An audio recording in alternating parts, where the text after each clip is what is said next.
Universitas Islam Negeri Araniri, Banda Aceh menggelar penyerahan bantuan kendaraan operasional oleh Bank Aceh.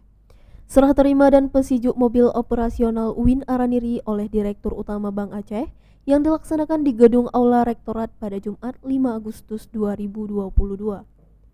Kegiatan serah terima dihadiri oleh Rektor UIN Araniri Mujibur Rahman dan Direktur Utama Bank Aceh Haizir Sulaiman serta segenap civitas akademika UIN Araniri, Banda Aceh.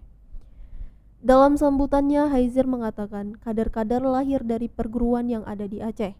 Hal ini juga merupakan upaya dalam meningkatkan ekonomi Aceh khususnya dan Indonesia pada umumnya. Kegiatan ini dilanjutkan dengan penandatanganan berita acara, serah terima kendaraan operasional, dan penyerahan kunci simbolis dari Direktur Utama Bank Aceh kepada Rektor UIN Araniri.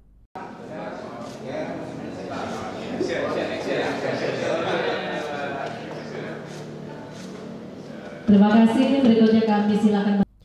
Selanjutnya, Mujibur Rahman dalam sambutannya mengatakan siap membantu dan bekerja sama baik dalam mewujudkan citra Bank Aceh untuk kedepannya. Para dosen kami yang ada di kampus yang siap membantu pemikiran maupun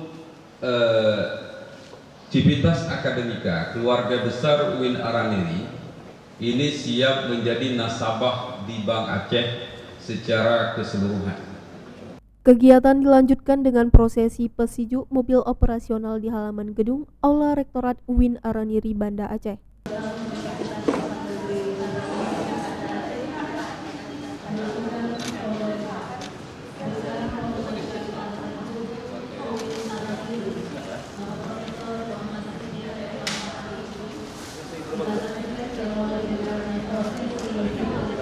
Banda Aceh untuk Araniri TV, Herna Yunizar melaporkan.